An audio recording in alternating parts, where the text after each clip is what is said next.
Hi guys, and welcome back to the channel. Today we are featuring what I consider a very underrated brand, and this is Certina.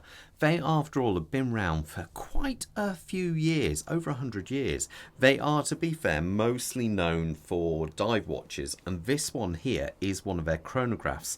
It is actually the DS-7 Chrono Auto, and I think it's an absolute bargain of a watch.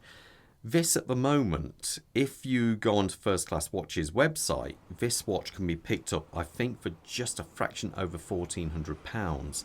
And if you get it before Christmas, I believe there's a £150 gift card you will possibly also receive. So it's an absolute bargain for a Swiss chronograph watch. I think this is a real solid brand and well worth obtaining. But before I get too far ahead of myself, let me say a big thank you to First Class Watches at Kenilworth for allowing me to review this piece. They've got so many cool, interesting brands, which you don't always see in all the other shops, but, they're well worth popping into if you're in the Midlands area. If you're a bit further afield, well, don't worry, I'll leave a link in the description below and at the bottom of the page now. All I ask, if you do contact them, please mention the channel, as it really would help. So let's talk sizes first. I'm measuring this one at 42 millimeters, a thickness of 15.1 millimeters. The lug to lug is 49 mil, and the bracelet size on this is coming in at 22 millimeters. Now the dial, it's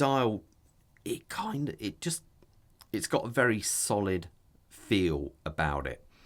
It's a bit hard to quantify what I actually mean by that, but I just like the way that maybe it's because the subdial ring isn't particularly slim or anything like that. It's a solid kind of big chunky lines to it here, and being that it's a bi-compact, so you've only got two subdials, it looks less delicate than what it would be if it had three subdials.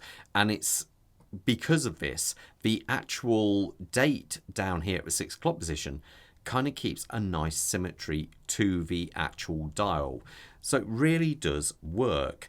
I like you have this kind of printed out brickwork style pattern, the rectangles going on here. They look very solid and well defined, and then you have a radial brushing going on in the center of the subdials, and I say this nice big chunky ring to it. It just looks solid. I'd love to explain, to kind of explain more, but it does look really good.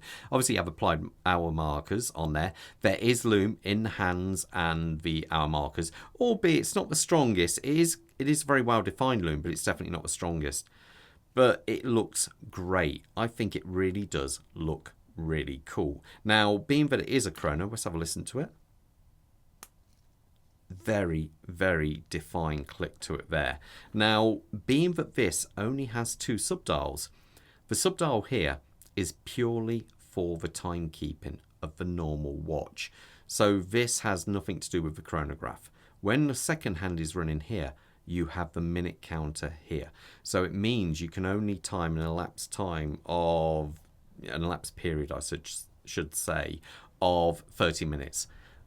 But let's face it, most of the time that is all you need. If it goes past that, you're going to know anyway, so you can comfortably go to an hour. It wouldn't be a real problem. But I think it just looks great. I think it really is a handsome looking watch. The actual hands, they're quite well polished. They look very nice. I like them, the kind of Certina markings up there, and just automatic DS down here. And you've even got a frame date window. As this comes across now, this should jump over to here. Let's see. Boom. Snaps over really nicely and lines up perfectly. So fair play to them. They've done a really good job there. Now, let's do a reset. So if I press this pusher, that'll stop it. Now, if I press this one, these should both jump back to 0. Solid and nice. You can't fault that at all. Now, we'll leave that running anyway in the background. What we have next is a lovely curved sapphire crystal. There is AR coating on this, but it is on the inner surface only. One thing I should also mention about this, it also has 100 meters of water resistance to it. So spot on for what you need a chronograph to be.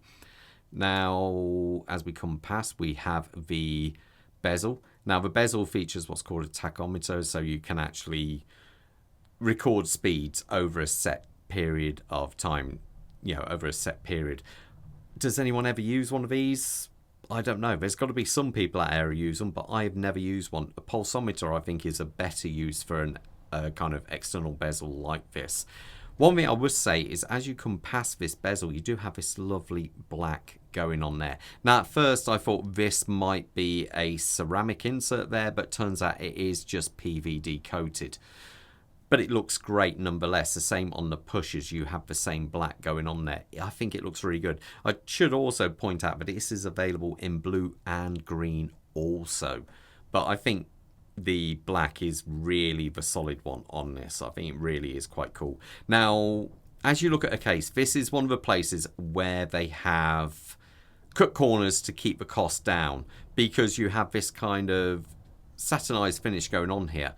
But I believe this is, it looks like it might have been pressed or something, because there is ever such a slight hollow. When you catch it in certain lights, you can tell that, if this was, say, a more high-end piece, they might what's called lap this side, and that would mean you get a dead flat surface. But I would dare say, if you were to put a sorry, it's really windy at the moment, we've got a big storm going on here.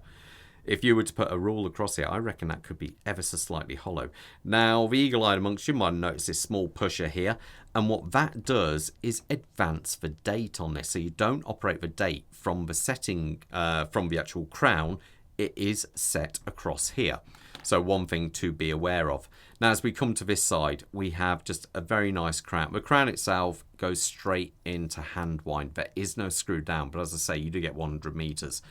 And the two pushers, very pronounced, but they do look great with that black going on behind there. Now, as we turn it round, we have, let's get that spinning, we have that nice movement going on there.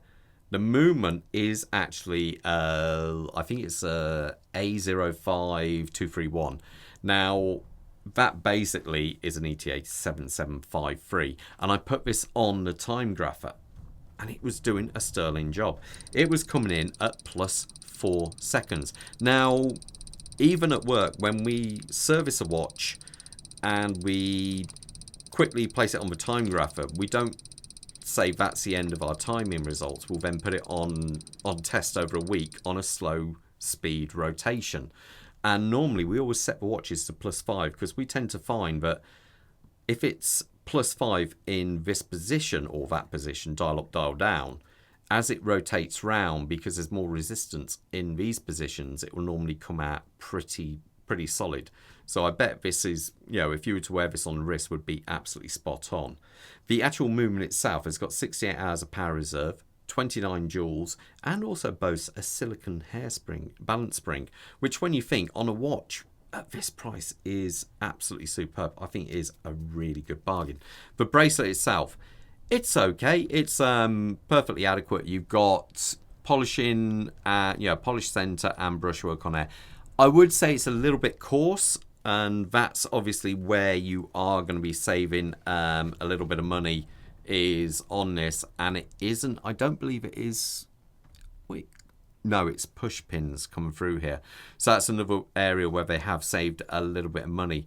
But to be fair, I don't care. I think it looks more than adequate for the job. One thing I should also point out, you also have a black ring going on around here. It's those little touches they didn't have to do, but it makes it look better for it. You do have a fold over butterfly style clasp, as you can see there, and it is marked up here, and I think it looks great. Let me put it on my wrist so you got an idea how it looks. Quick zoom out there.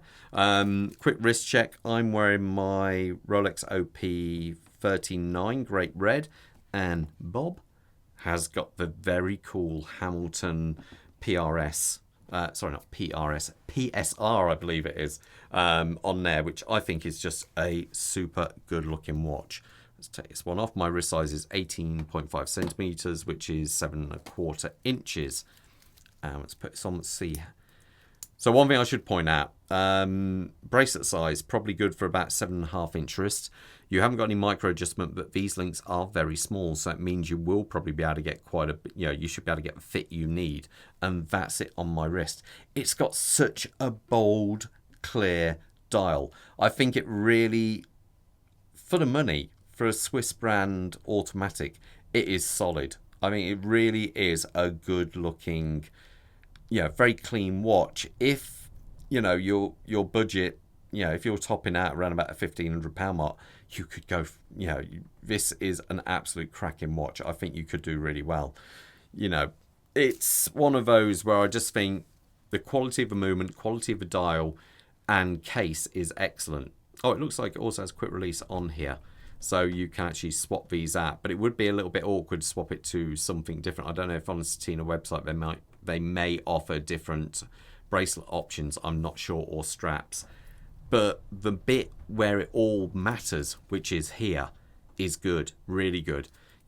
Maybe you could say this could be a tiny bit better, but what the heck for the price point? The bracelet is okay, maybe lets it down a little bit, but to be fair, it works. You've got no problems. I think this is a really, really nice watch and excellent bargain. Anyway, guys, I'll leave you to it with that, but most importantly, you'll stay safe out there. Take care and all the best. Bye.